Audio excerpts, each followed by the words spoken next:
We're here tonight to talk to Edna Muse, who is one of the 7 women who was inducted into the first Marin Women's Hall of Fame.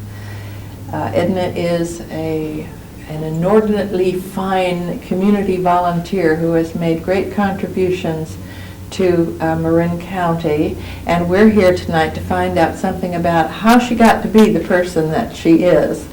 And the first question I want to ask you is the obvious one, Edna. Where were you born and when were you born? Where I was born is 60 miles from New Orleans, but I call New Orleans my home because I was born in Amet, Louisiana. Amet? Amet. And it's about 60 miles from New Orleans. And my mother told me that I was brought to New Orleans when I was 8 months old, so New Orleans is home. Sure. How long ago was that, are you telling? Let's say over 50 years ago. A while. Okay, very good. Yes. Can you tell us something about your family, your mom and dad? And Well, my mother was an extraordinary woman. She is my mentor. She is my friend, my closest friend. She's still alive today. Where does she live? She lives in New Orleans. She's always been right there with all of her wisdom and dedication to her family. We are 3 children. I'm the oldest of 3. I have 1 sister. 1 brother died last year. Oh, sorry. Yes. And she's just a saint. She has a lot of wisdom and knowledge, and if it wasn't for her, I know that I would have made a lot more mistakes than I've made in my life. What about your dad? My father died about 2 years ago. My mother, he was also from New Orleans, and he was just the opposite of my mother, just the direct opposite. He was a hard-working man. He was a baker, and he worked in a baker for over 40 years. He was extra hard. I think I got a lot of energy from my father. He worked hard. He loved to work. He hardly was ever still. And when he was still, he was thinking of things to do. So I think I'm... But when you say he's the opposite of your mother, he was what? Well, he was a little rambunctious and noisy, and my mother was very quiet and saintly. So I think they made a good match. They did make a good match. They did make a good match. Okay. Opposites attract. Yeah, what was your home life like? Very interesting. With 3 children, I was the boss. Oh, naturally you were the oldest. I was an older sister too. And my brother and I were closer than my sister because she was younger, and naturally we didn't want a little kid around us all the time. You know how that is. Yeah. So we lived long enough to see that we mistreated her a little bit. But are you friends with her now? Oh, they're very best friends. Yes, she's a very dear sister. But we had a very nice life. My brother and I both worked and went to school. We more or less took care of my sister. And what about your mother? Did she work? She worked for part of the time. She stayed home with us when we were younger. She worked a little while, but it's most of the people at that time, most of the men at that time wanted their wives home with them. So she stood home. That's what she did. That's what she did. Do you have any particular memories of your childhood that Fondest memories, yes. I remember growing up that most of our neighbors were our friends. We had, there was an Italian grocery store across the street from us, and they were the Gracianas, and they looked out after us. Anything I did, they were going to tell my mother, so I had to watch out for them. So naturally, we were always trying to sneak around them so they wouldn't see me climbing a tree or something, because they would be like an extended family. Well, I'm getting that picture that you lived in a close-knit neighborhood. We did. Everybody around us were concerned about us, and we in turn were concerned about them. So it was that kind of neighborhood. How about school? I love school. You loved school? I loved school, yes. My mother made sure that I went every day. She made us go clean because she scrubbed us before we could get out of there. Mm-hmm. And I do mean scrubbed us. Mm-hmm. We had to sparkle. And I'm liking her. She's wonderful. She is a wonderful person. She always said that we can be poor, but we'll never be dirty. Uh-huh. So one time, I was late for school, and the principal was there speaking in front. And she called me, and I said, oh, I'm in trouble. But she made an example of me to the whole school, that I was clean and sparkling. Oh. And I was doing okay until she asked me to take off my shoes, and there were these big holes in my socks. Oh. And she told the class, well, she's a little holy, but she's clean. That's wonderful. I thank Mother for that, but I never wore holes in my socks. Not after that. Not after that, never again. It sounds like the nightmare every woman has. Right. Tell me about school. Were you a good student? I was a good student. I enjoyed school. I enjoyed my teachers. I enjoyed the other students. Mm-hmm. And one time when I went to college, well, yes, it only happened one time. Mm-hmm. I was beginning to, and I have to refer back to my father because he didn't believe in going to college. He was a phenomenal man, especially in math, and he could read Wall Street Journal. So he didn't see the need for his children to go to college, which my mother did not believe in that. She did believe. She did believe. She did believe that we should all go to college. Mm-hmm. So that was their biggest fight. Was that your belief too? Did you want to go to college? Oh, definitely. Uh-huh. Oh, yes. So my brother and my mother and I, we all worked hard to make sure that I went. Your mother wanted you to be a school teacher. Did you become a school teacher? Yes, but not because I wanted to. Tell us about that. When you got out of college, what did you do? Well, I taught in Oklahoma, and I taught a little bit here in. Was this after you were married that you After I was taught? married, yes. I see. Well, we better go back there and get you Okay. married.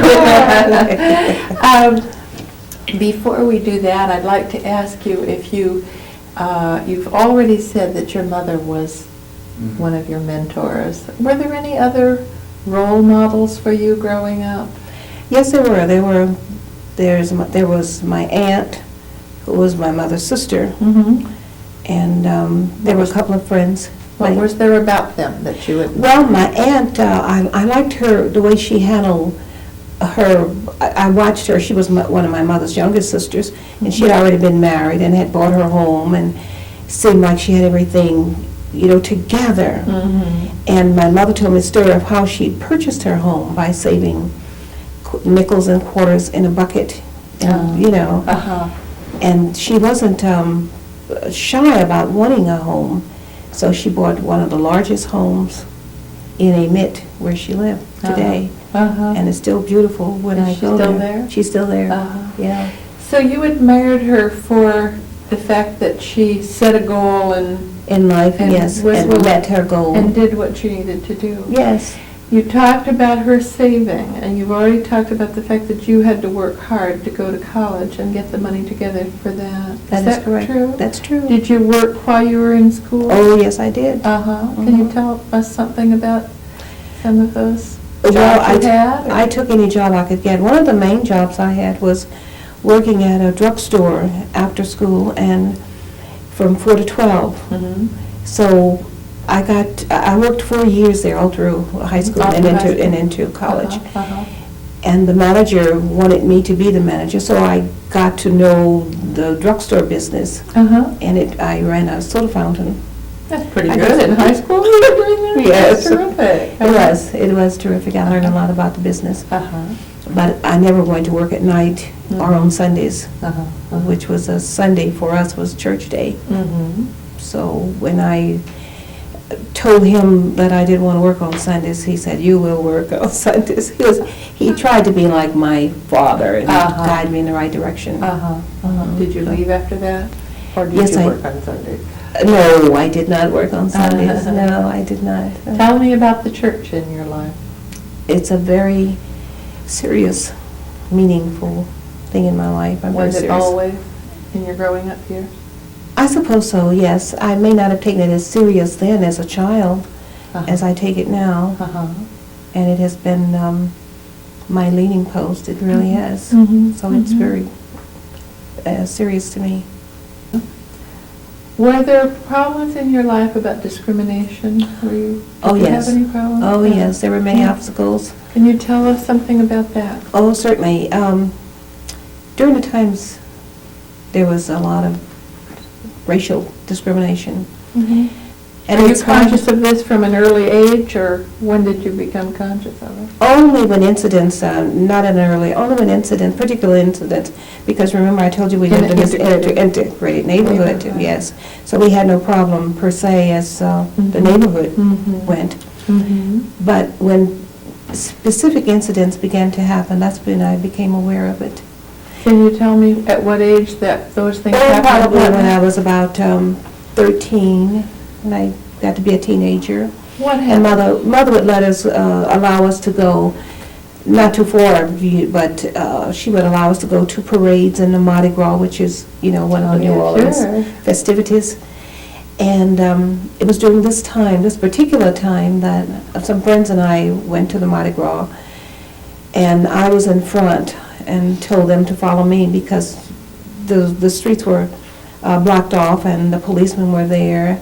And they were in charge, and I saw lots of people going underneath this rope, that they would raise up to let visitors, and most of them were visitors, I suppose, but they were all white people. And I told my friends, come on, he's holding up the rope so we can go under. And just when they got behind me to go under this rope, he put the rope down on my neck, and that really bothered me. Did you know what it was about? No, not exactly, because my mother taught us, she had taught us about love and love everyone, and I just wondered what this was about. I didn't know all the answers then. When did you realize that that was? When the second incident happened, and the third, and the fourth, when there were repeated incidents of this kind of discrimination. And what kind of feelings did you have about that? Well, I didn't have a revengeful spirit or anything to fight back, because I was still trying to find out, what was the problem. And it was embedded in me that to love people. So I wasn't angry, or I was still trying to find out what was the answer. Why, more or less, why do people act this way? Why do they act this way to one another when, there was no reason for it in my mind. So as I got older, and we would discuss these things, and they would become more prevalent, and especially during the 60s, then I began to know that there was a direct target, and I was a direct target. Do you think it changed anything you did as those years went forward, as you grew up? Did you consciously make choices where you wouldn't be confronted with this kind of thing, or? Sometimes I did, sometimes, and then sometimes I began to try to make changes, because we went to an all-black school naturally, and there were choices to be made. We could have stayed out of school, but naturally we weren't going to do that. So I just began to talk to people, and found out everybody didn't think that way. And those that didn't think that way began to encourage me to talk to other people, So I didn't have too many problems. Was integration taking place in Louisiana at the time that you were still in school? No, yes it was. But not in the schools that you Not in the attended? schools, no. No, they were all black schools. I see. Well, I know that we're going to get to some things in your later life, because I know you've received an award for your humanitarian views and things that you have done from the Human Rights Commission here in Marin County. Yes. So we'll pick that strand of your life up a little later, but meanwhile I want to know about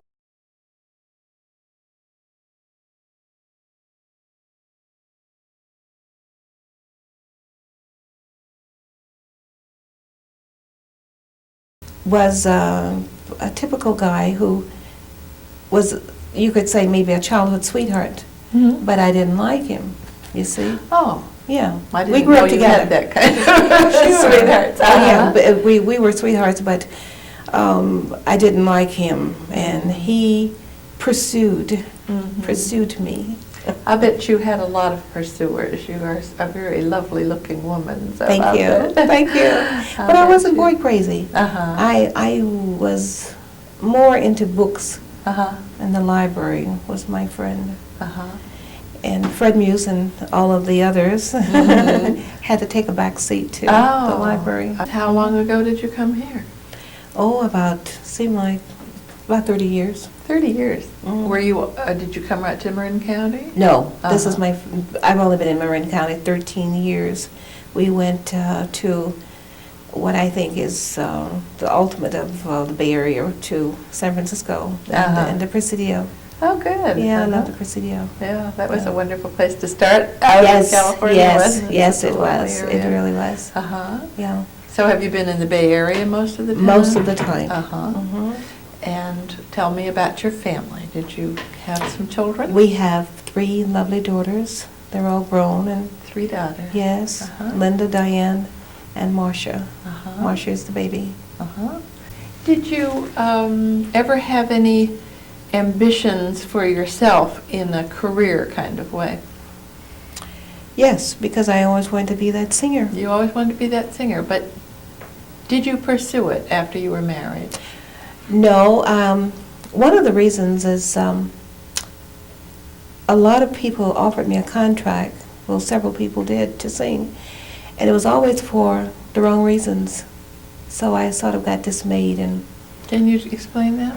Okay, well, the first instance, there was a man that offered me a contract to sing, but he wanted me to sing the blues. So I didn't want to sing the blues. In other words, it was always ulterior motives of people that wanted to direct my life in a way that I didn't wish it to be directed in that way. So that was the first instance, to sing the blues. Now, I'm not a blues singer, and I really cannot sing the blues, but he sort of wanted to be to change me and to tell me, and he hired someone to teach me the blues and tell me that I can sing them just like the Gospels, and he had a man to do that, but I just wasn't happy. So then another instant, a man wanted to for me to sing someplace else, but it was more like something that I wouldn't even think of doing. And it was, those kinds of things. I want to hear more about whether there were other times that you wanted to pursue the career further, but I'm very interested. It sounds as though you had a very clear sense of who you were and what you wanted, or the kind of person you wanted to be. Do you think that's so? I think that's fair, because I think that's fair. I think my mother instilled in us that we were going to be somebody. She wanted us to be somebody. She had taught us since we were young, to be proud of ourselves and to do something meaningful. And she meant that. She really did. And what did meaningful mean to She you? meant she always told us to work hard, to study, and to be clean.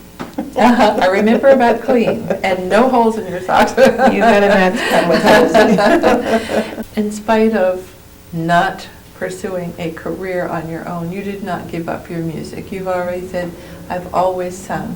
Where have you always sung? Oh, anybody that asks me to sing, I'll sing right on the spot. But mostly in churches and convention halls, on stages, and concerts. I give lots of benefit concerts for different causes. Oh, wonderful. Tell me what kind of singing you do. Gospel singing. Gospel. Yes. And I sing a lot of popular numbers, but I screen them very carefully, because some of the music that I hear, I don't even let it come in my living room. I know that in addition to being a wife and a mother and a singer at your church. You've made a lot of contributions to your community, and I wondered if you could tell us a little bit about what you have done and what motivated you to do it. Well, when I first got to Marin County, Fred didn't want me to work, of course. So I wasn't going to sit around and watch TV all day. That was very boring. Mm-hmm. And after I decided what I was going to do, I immediately went down to the Nevada Human Needs Center in Nevada Mm-hmm. and asked for an application to be a volunteer. So they accepted me, and from then I did a lot of different jobs. I was a buyer for them, you know, buying food because they service the community and Mhm. emergency food. So I was appointed to do that, do shopping, which I like to shop with other people's money anyway. That is the That's best fun. fun. Yes, lots of fun. So I had full range of that, and then I moved to being on the board, as a board member, Mhm. and I was in charge of fundraising for a while, and that was a lot of fun because I did a lot of the things that I enjoyed doing. Given a lot of gong shows, you know, the gong show was. Oh, did you? Yes, that What was a lot of fun. That Where was a did lot you of- do that, at the center, or? No, we did it at the community house, Mhm. and we always had standing room only.